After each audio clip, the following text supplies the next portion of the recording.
The average American hits snooze 3 times, stumbles to the kitchen, and spends the first hour of the day in a fog that no amount of coffee can cut through. We spend billions of dollars a year on energy drinks, caffeine supplements, and pre-workout powders just to feel baseline human. Meanwhile, millions of Japanese people begin their day with a 5-minute routine that costs nothing, requires no equipment, and leaves them feeling more awake than a double espresso. They don't drag themselves out of bed. They rise with a quiet alertness that seems almost unfair. This isn't about flexibility or becoming a yoga master. This is about a series of specific stretches, refined over generations, that act like a power switch for your entire nervous system. Today, I'm counting down 10 Japanese morning stretches that boost energy instantly. Some of these are so simple they'll shock you. Others are so genius you'll wonder why no one ever told you. By the end, you'll have a complete 5-minute morning ritual that changes how you feel from the moment your feet hit the floor. Number 10. The lymphatic wake-up call. In the West, we think of stretching as something we do for our muscles. We pull on a hamstring. We twist our spine. We treat our body like a collection of rubber bands that need to be yanked back into shape. But in Japanese health philosophy, morning movement is primarily about moving fluid. Not blood, though that's part of it, but lymph. Your lymphatic system is a vast network of vessels and nodes that runs parallel to your circulatory system. And it serves as your body's sewage treatment plant, clearing out metabolic waste, dead cells and toxins. It's also a critical part of your immune system, transporting white blood cells to where they're needed. But here's the problem. Unlike your heart, which pumps blood 70 times a minute without you ever thinking about it, your lymphatic system has no pump, no central engine. It relies entirely on your movement. The contraction and relaxation of your muscles is what squeezes lymph through the vessels. When you sleep for 8 hours, lying still in a dark room, that system goes stagnant. The lymph pools. It sits there, heavy and thick, loaded with the cellular debris your body cleaned up overnight. So you wake up feeling puffy, swollen, and slow. Your face looks bloated in the mirror. Your rings feel tight on your fingers. Your brain feels wrapped in cotton. That's not just sleep inertia, that's lymphatic stagnation. The fix is deceptively simple, and it's the first thing many Japanese people do before even leaving their futon. While still lying flat on your back, under the warmth of your blanket, you gently bounce your entire body. Not a violent shaking, not a seizure. More like a soft, rhythmic jiggle, as if you're a bowl of jelly being lightly tapped from underneath. You start with your ankles, letting them flop loosely, feeling the bones rattle just slightly. Then you let that movement travel up through your calves, your thighs, your hips, all the way to your shoulders. Your arms lie limp at your sides, jiggling passively. Your head rocks gently from side to side on your pillow. It looks almost silly, and honestly, the first time you do it, you'll probably laugh. But what you're doing is mechanically stimulating every major lymph node cluster in your body. The ones behind your knees, in your groin, deep in your abdomen, in your armpits, and along your neck. You're manually pumping the sewage out. A 2022 study from the University of Tsukuba's Department of Sports Medicine found that gentle whole-body vibration upon waking increased lymph flow by over 30% within the first 2 minutes. The researchers measured this using lymphoscintigraphy, a fancy imaging technique that tracks the movement of lymphatic fluid in real time. The vibration wasn't intense. It was the equivalent of a gentle shiver. But the effect was immediate and measurable. When I first tried this in a tiny apartment in Kyoto, staying with a friend's grandmother named Chico, I thought she was having some kind of medical event. I woke up to the sound of her futon rustling and looked over to see her, this 82-year-old woman with silver hair and a face full of deep smile lines, lying on her back on a thin tatami mat, jiggling like a happy jellyfish. Her arms were flapping. Her cheeks were wobbling.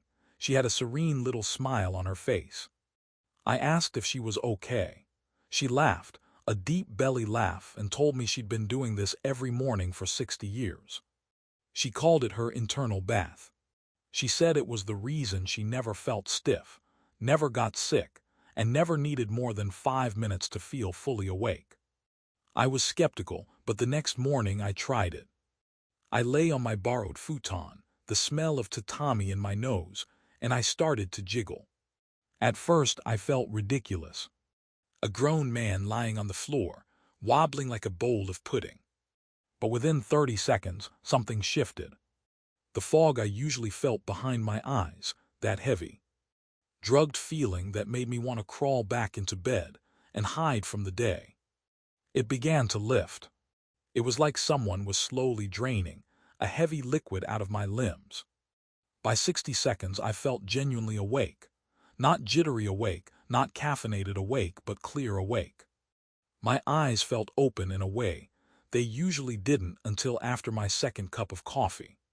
Chico just nodded at me from across the room, still jiggling, and said, "See, it's not magic, it's fluid dynamics. Tomorrow morning, the second you wake up, before you look at your phone, before you even sit up, just lie there and bounce. Gently. For 60 seconds, feel the heaviness drain away. Let your body pump its own sewage. It costs nothing. It takes 1 minute, and it might be the single most effective thing you do all day." Number 9. The diaphragmatic rib rock. Once you've gotten the lymph moving, once the stagnant fluid has been pumped out of your tissues, the next step is to wake up your primary breathing muscle, the diaphragm. This is a muscle most Westerners have completely forgotten they have. We are shallow chest breathers, every single one of us. Watch yourself breathe right now. Put one hand on your chest and one on your belly. Which hand moves first? Which hand moves more? If you're like most people, especially in the morning when stress hormones like cortisol are naturally at their peak, you're breathing into your upper chest. Short, sharp gasps that barely fill the top third of your lungs. Your shoulders rise with every inhale. Your neck muscles strain. This pattern of breathing signals to your nervous system that you are under threat. It activates your sympathetic nervous system, the fight or flight response. Your heart races. Your jaw tightens. Your mind starts scanning for danger. All of this before you've even checked your email. Japanese morning practice addresses this with a stretch I learned from a shiatsu therapist named Tanaka-sensei in a small clinic in Osaka. His hands were like heat-seeking missiles for tension. He could find a knot in your back just by watching you breathe. He told me that the diaphragm is the king of all muscles, and if the king is stiff, the whole kingdom suffers. The stretch he taught me is called the diaphragmatic rib rock. You sit cross-legged on the floor, or in seiza, the traditional kneeling posture with your shins flat on the ground, and your weight resting on your heels. If seiza hurts your knees, just sit cross-legged or on a cushion. The point is to have a stable, grounded base. Then you interlace your fingers behind your head, elbows wide, like you're about to do a sit-up. But you're not going anywhere.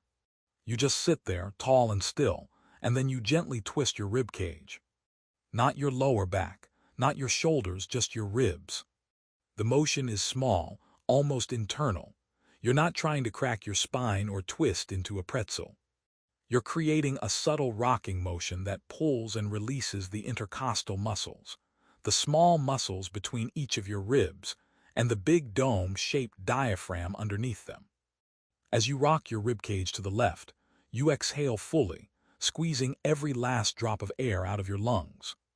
As you come back to center, you inhale, letting the air rush back in without forcing it. Rock to the right, exhale, center, inhale. The rhythm is slow like a pendulum.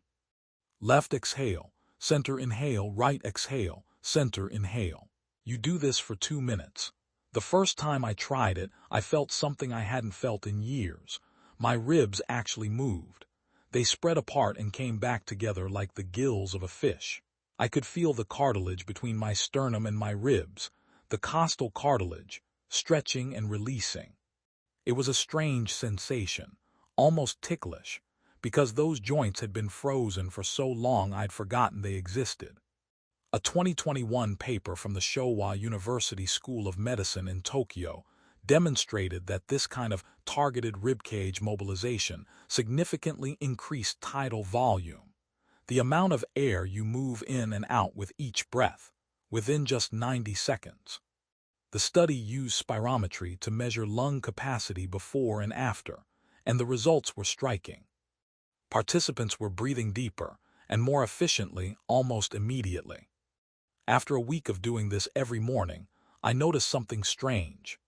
I wasn't craving coffee. My body felt oxygenated on a cellular level, like I'd already gone for a brisk walk. The anxiety that usually accompanied my mornings, the tightness in my chest as I ran through my to-do list, it just wasn't there. I'd sit down at my desk, and instead of feeling that familiar knot of dread, I felt calm. Alert but calm.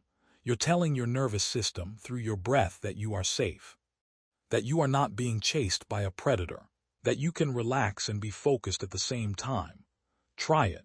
Sit up, hands behind your head, and just rock your ribs left and right with your breath for 2 minutes. You'll feel your entire torso expand in a way it hasn't since you were a child running around with boundless energy and no concept of stress. Number 8. The Hara Spiral. Now we move to the center of gravity, the hara. In Japanese tradition, the hara is not just your belly. It's not the thing you suck in for photos. It's your physical and spiritual center of power, located about 2 inches below your navel, deep inside your pelvis. In martial arts like Aikido and Kendo, all movement originates from the hara. In Zen meditation, the breath is focused on the hara. In traditional Japanese dance and theater, the performer's power is said to come from a strong, grounded hara. Western exercise culture obsesses over six-pack abs, the rectus abdominis, the superficial muscles on the outside that look good in a mirror, but do almost nothing for actual stability or power. But Japanese morning practice is about waking up the deep core, the transverse abdominis, the psoas, the muscles that actually stabilize your spine and generate real energy from your center. The hara spiral is a standing movement, and it's breathtakingly simple. You stand with your feet a little wider than hip width, rooted firmly into the ground. Your knees are soft, not locked. Locked knees cut off circulation and put pressure on the joint. You want a slight bend, like you're about to sit down in a chair but changed your mind. You place your hands on your lower belly, right over your hara, palms flat, fingers pointing down. The warmth of your own hands against your belly is part of the practice. It draws your awareness inward. Then you simply draw a circle with your hips. Not a big, dramatic hula hoop motion. A small, controlled internal circle, as if you're stirring a thick soup with your pelvis. The circle is maybe 6 inches in diameter. You're not trying to impress anyone. You're trying to feel every degree of that circle. 10 circles one way, slow and smooth. Then 10 circles the other way. The key is to keep your upper body completely still. Your shoulders should not move. Your chest should not move. Your head should float above all of it like a balloon on a string. All the motion comes from deep within the pelvic bowl, from muscles you probably haven't consciously activated in years. What you're doing is waking up the iliopsoas, a deep muscle that connects your spine to your legs. It originates on the front of your lumbar vertebrae, runs through the inside of your pelvis, and attaches to the top of your femur. It's your primary hip flexor, and when you sleep curled on your side for hours, it shortens and tightens like a rubber band left in the cold. A tight psoas pulls on your lower back, tilting your pelvis forward, compressing your lumbar discs. That's why so many people wake up with that dull, nagging ache in their lower back. The one that makes you shuffle to the bathroom like you're 20 years older than you are. Government health data from Japan shows that lower back pain is the #1 complaint among workers over 40, and this simple spiral is the most commonly prescribed self-care exercise by physical therapists in Tokyo. I started doing this after a 14-hour flight from Chicago to Narita left me feeling like my lower back was made of concrete. I couldn't stand up straight. I walked through the airport like a question mark. My friend Yuki, who picked me up, took one look at me and said, "You need to stir the pot." I had no idea what she meant. She stood me in her kitchen, placed my hands on my belly, and told me to make circles. The first morning, I felt a deep, almost nauseating release, like a knot inside my pelvis was being untied by slow, patient fingers. It wasn't painful, but it was intense. My psoas had been so tight for so long that the simple act of moving it felt overwhelming. By day 3, the nausea was gone and I was standing up straighter without trying. My walk felt different, more grounded, more powerful.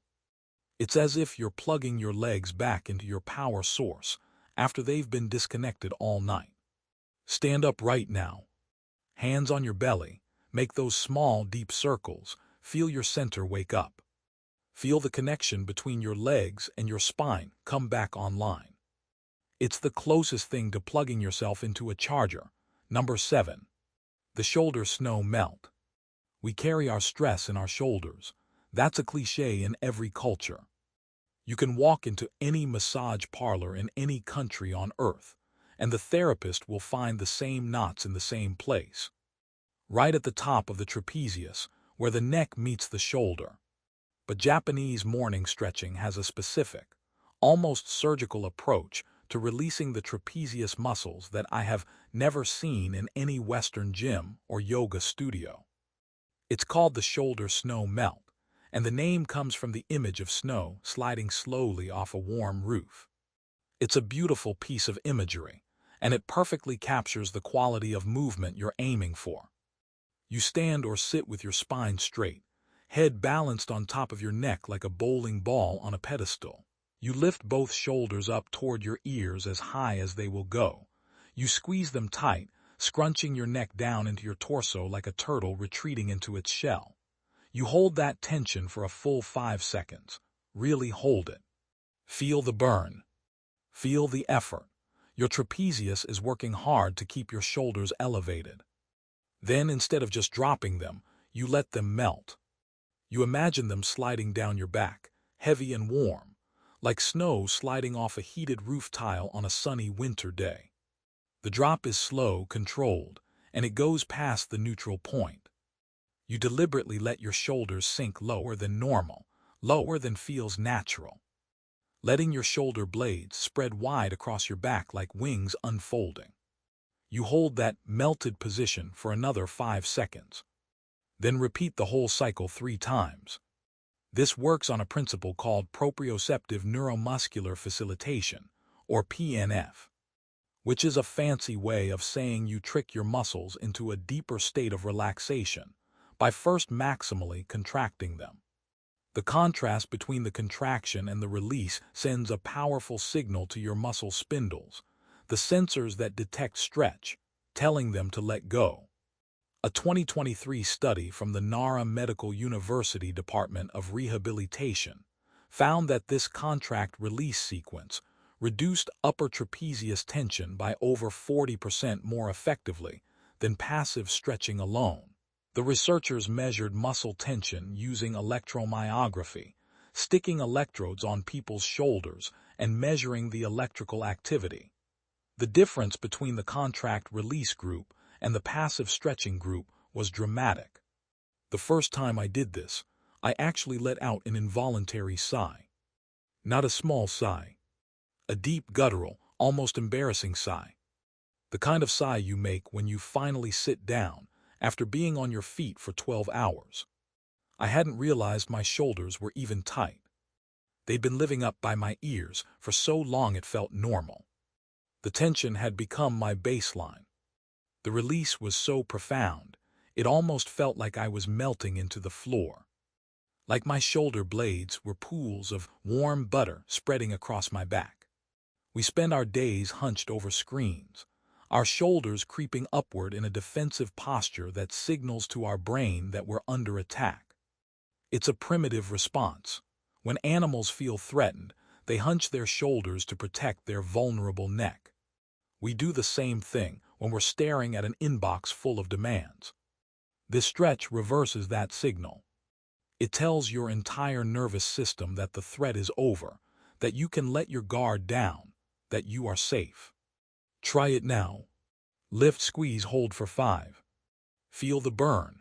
Then let them melt past the point of resistance. Do it 3 times. You'll feel 2 inches taller and 1,000 pounds lighter. Number 6, the spinal wave. This is the stretch that made me fall in love with Japanese morning movement. It's called the spinal wave, and it's practiced widely in Japanese schools, parks, and offices as part of the radio Teiso, the morning calisthenics broadcast that has played on national radio every single day since 1928. That's almost a century of collective morning movement.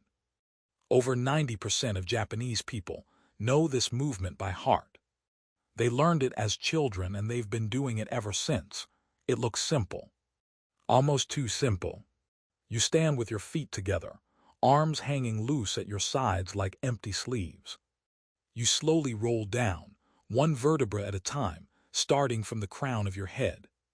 You tuck your chin toward your chest, letting the weight of your head pull you forward. You roll down through your neck, feeling each cervical vertebra separate from the one above it.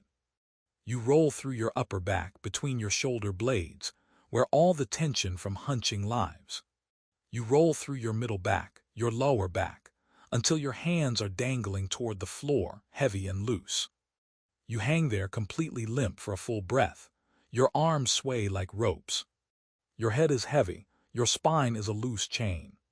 Then you reverse the motion, stacking one vertebra on top of the next, slowly rebuilding your spine from the bottom up, like you're constructing a tower out of blocks.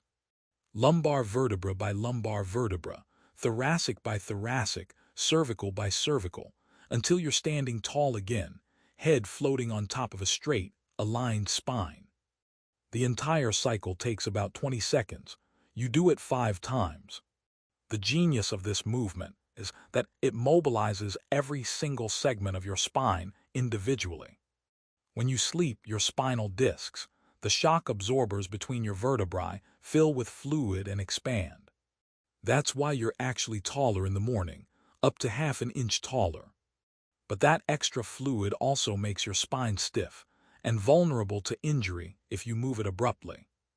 Have you ever bent over to pick up a sock in the morning and felt a sharp twinge in your back? That's your fluid-filled discs protesting a sudden movement. The spinal wave gently squeezes and redistributes that fluid, lubricating every joint, feeding every disc, preparing your spine for a day of movement. A 2020 biomechanical analysis from the Tokyo Institute of Technology showed that this sequential spinal articulation increases intervertebral disc hydration and nutrient exchange, essentially feeding your spine first thing in the morning. The discs don't have their own blood supply. They rely on movement to pump nutrients in and waste out. The spinal wave is like breakfast for your discs. The first time I did this, I heard a cascade of tiny pops and clicks, like bubble wrap being slowly pressed. Not the violent crack of a chiropractic adjustment. Just soft, satisfying releases as each stuck joint opened up. My spine had been a rusty chain, and the wave was oiling every link. By the 5th wave, my spine felt like a well-oiled chain, smooth and fluid. I was standing taller, breathing deeper, and the nagging stiffness between my shoulder blades, the one I'd assumed was just part of getting older, was gone. I remember thinking, this is what my spine is supposed to feel like. This is not a quick toe touch. This is a sacred, slow unwinding of the central axis of your body. Treat it with reverence. 5 waves every morning. Your spine will thank you for the rest of your life. Number 5, the knee spring opener. Westerners treat their knees like fragile hinges that need to be protected, wrapped in braces, and eventually replaced. We talk about bad knees like it's a life sentence. We avoid stairs, we avoid squatting, we avoid anything that might make them hurt. Japanese morning practice treats knees like springs that need to be oiled and compressed daily. A spring that sits unused gets rusty. A spring that gets compressed and released every day stays bouncy for a lifetime. The knee spring opener is a seated movement that looks almost too simple to be effective. You sit on the floor, legs extended straight in front of you. If your hamstrings are tight, and you can't sit with straight legs without rounding your back, sit on a folded blanket or a cushion to elevate your hips. The goal is to have a straight spine. You bend one knee and hug it into your chest, clasping your hands around your shin. Pull it in close, feeling the back of your hip open. Then you slowly, gently pump that knee, straightening and bending the leg in a rhythmic motion. Like you're pressing a spring.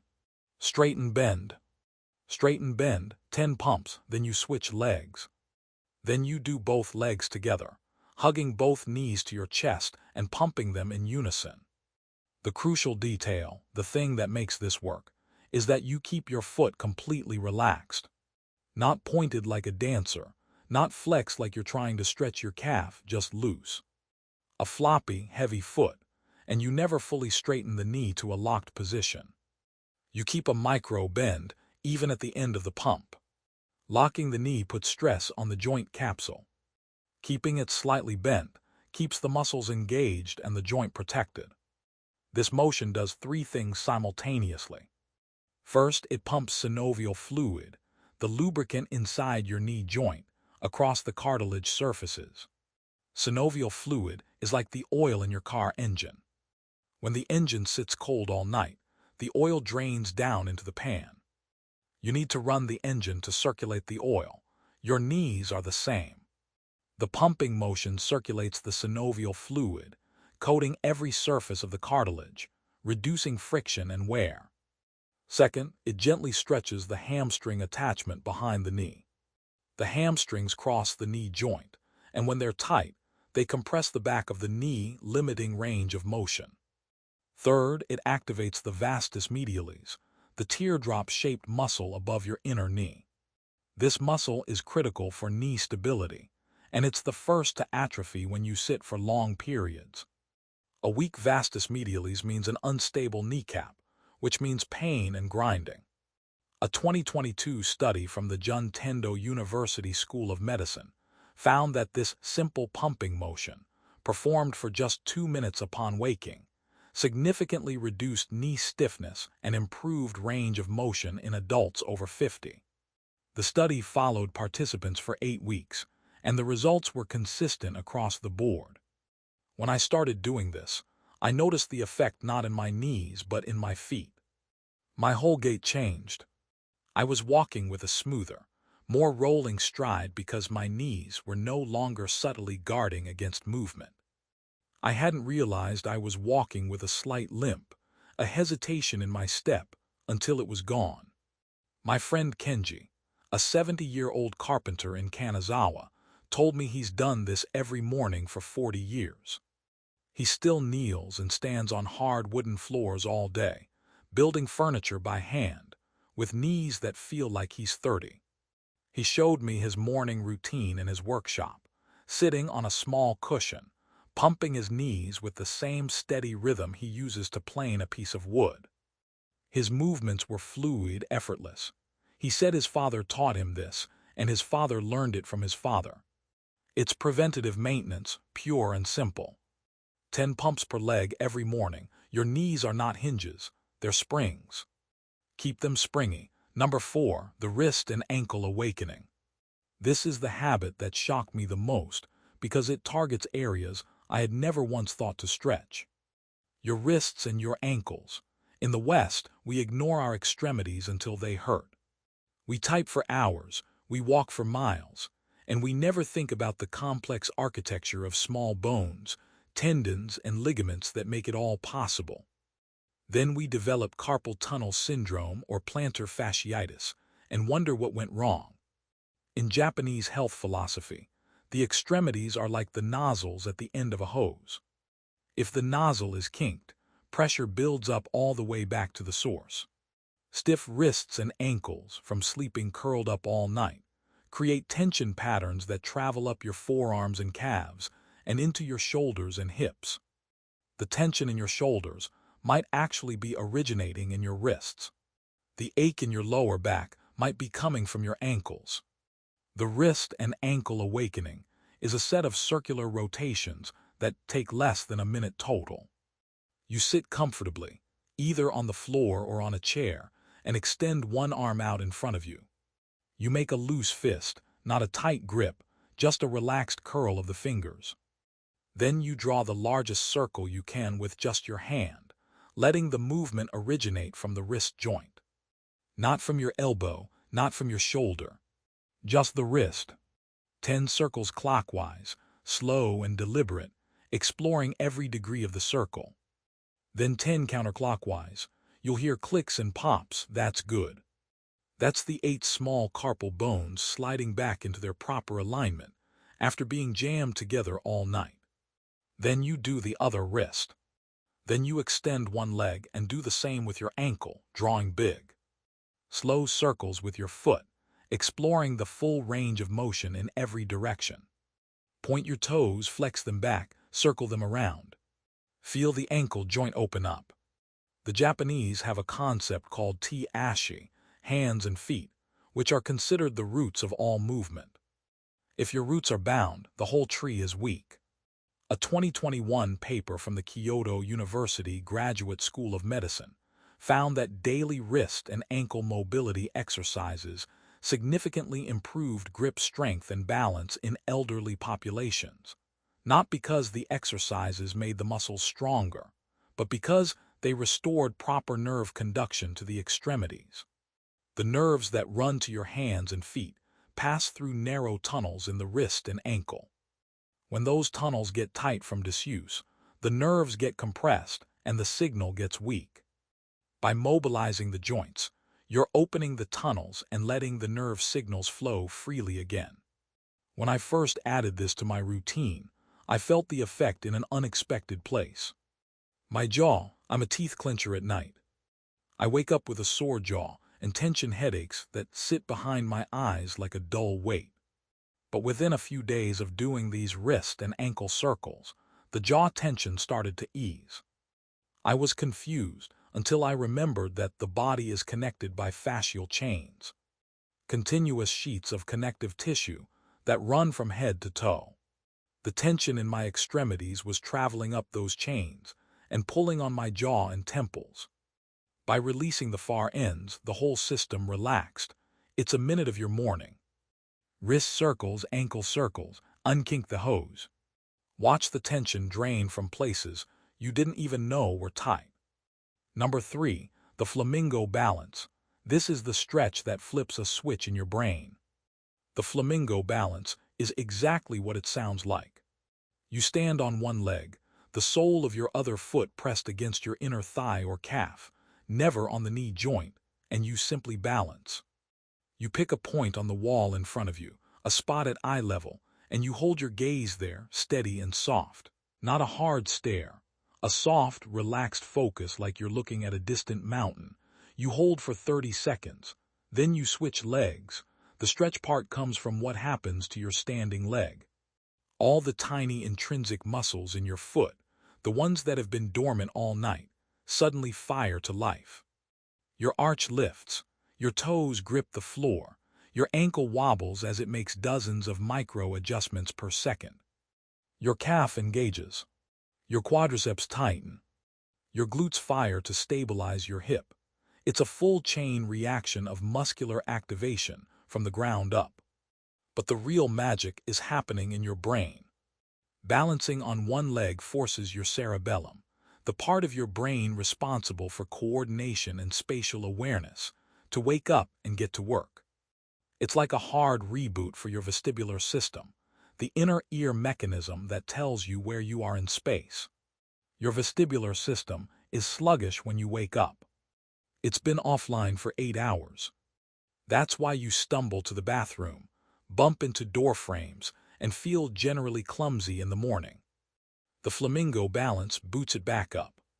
A 2023 study from the Osaka University Graduate School of Medicine found that just 60 seconds of single-leg stance upon waking improved cognitive performance scores on attention and processing speed tests by an average of 12%. That's more than a cup of coffee, without the jitters, without the crash, and without the cost. The researchers had participants perform a battery of cognitive tests immediately after waking, with and without the balance exercise. The difference was significant and consistent. I started doing this after a period of feeling perpetually foggy and uncoordinated in the mornings. I'd stumble to the bathroom, bump into the doorframe, drop my toothbrush, spill coffee on the counter. I felt like my brain and body were disconnected, like I was operating my own limbs with a slight delay. The flamingo balance felt almost meditative. That single point of focus, that soft gaze, the micro adjustments my body was making without my conscious control. My ankle would wobble, my toes would grip, and I didn't have to think about any of it. My body just did it. It pulled me out of my head and into my body in seconds. After 30 seconds on each leg, I felt grounded, present, and sharp. My brain was online. My body was ready. Try it tomorrow. Stand on one leg, find your focal point, and just breathe. Feel your foot become alive. Feel your brain boot up. Number 2. The overhead life force stretch. This is the single most energizing stretch in the entire Japanese morning repertoire. It's called the overhead life force stretch. And it's the climax of the radio teso routine that millions of Japanese people perform every morning in parks, schoolyards, and office buildings across the country. If you visit Japan and wake up early, walk to any public park around 6 or 6:30 in the morning.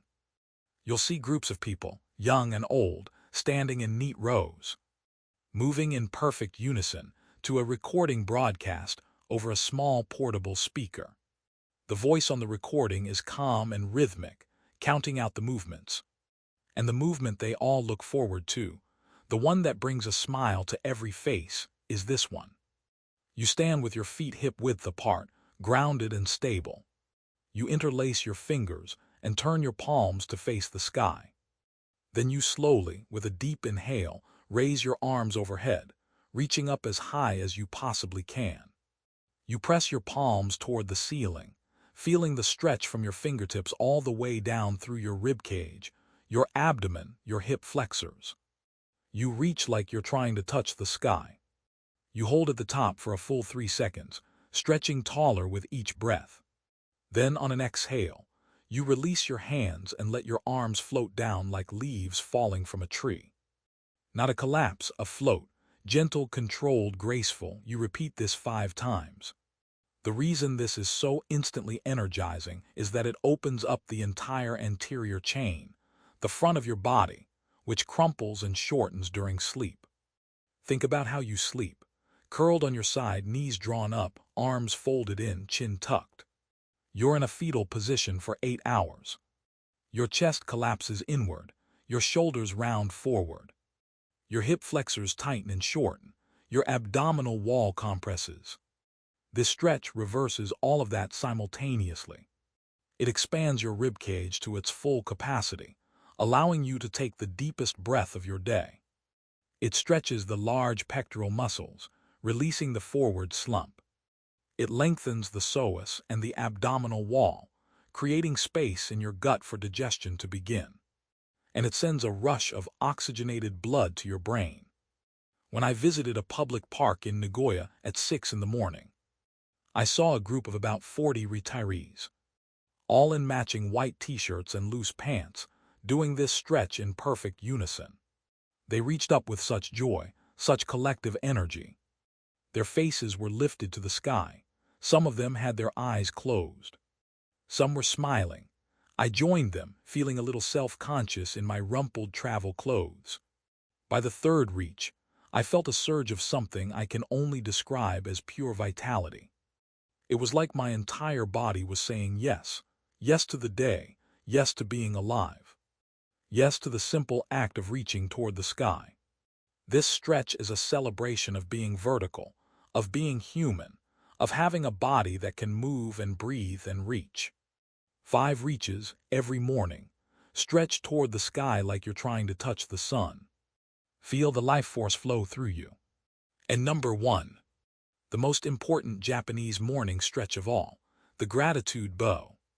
This is not a stretch in the way you think of a stretch. It's not about pulling on a muscle or mobilizing a joint, but it is the foundational movement that underlies all Japanese morning practice. It's the simple act of bowing. You stand with your feet together, hands resting on your thighs. You hinge forward from your hips, keeping your back straight, lowering your torso until it's parallel with the floor, or as close as you can comfortably go. You let your arms hang loose, your head heavy.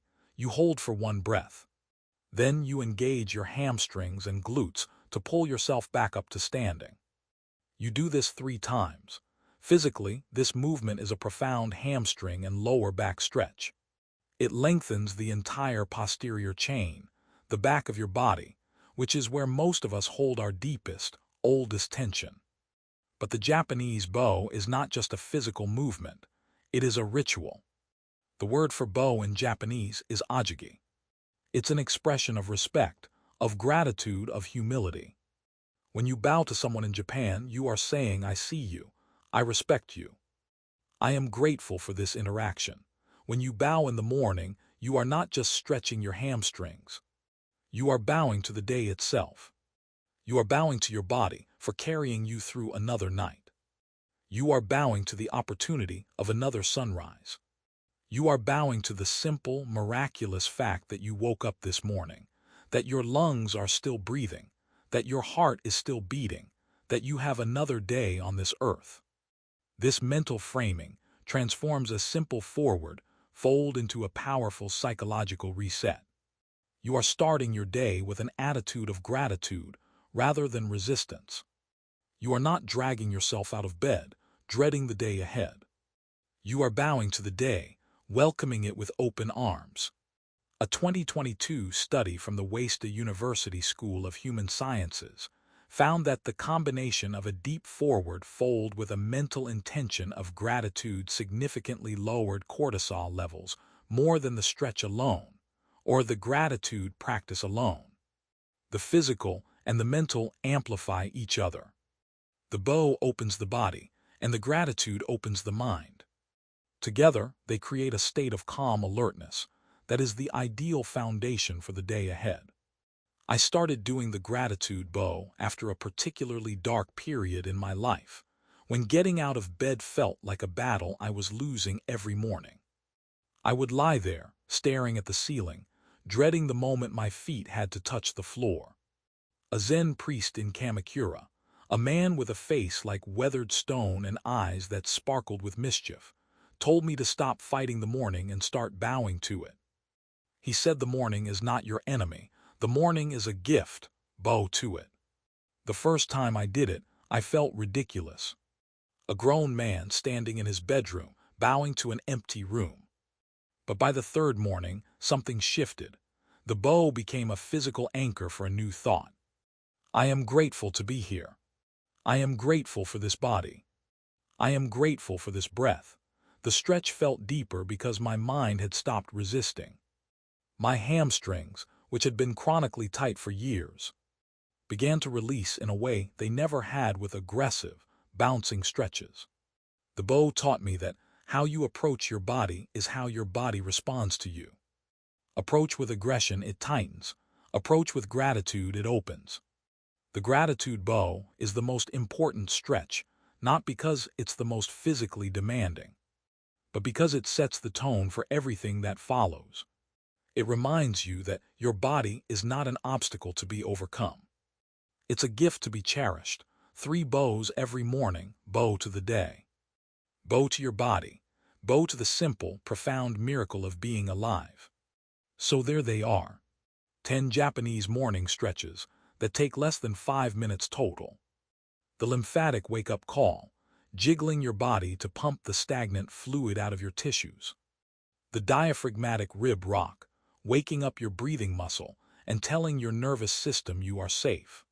The Hara spiral, stirring your deep core and plugging your legs back into your power source.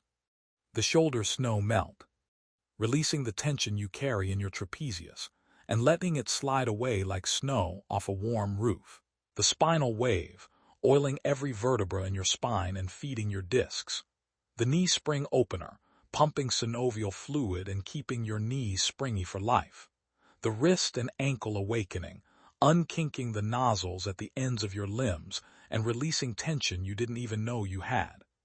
The flamingo balance, booting up your brain and sharpening your focus. The overhead life force stretch, opening your entire front body and filling you with pure vitality. And the gratitude bow, the foundation of it all, setting the tone for a day of presence and appreciation. You don't need a gym membership. You don't need a fancy mat or a YouTube follow-along video. You don't need any equipment at all. You just need your body, and 5 minutes before the world starts demanding things from you. Tomorrow morning, when your alarm goes off, don't hit snooze. Don't reach for your phone. Don't start scrolling through the bad news and the demands and the notifications. Just lie there and start jiggling. Work your way through the list. By the time you finish the gratitude bow, you will feel more alive, more present, and more energized than any cup of coffee could ever make you. It's not magic. It's not genetics. It's not some secret that only Japanese people have access to. It's 5 minutes of intentional movement that the Japanese have been doing for generations. Refined over decades, proven by science, and available to anyone with a body and a willingness to try. And now it's yours. Try it. Tomorrow, your body is waiting.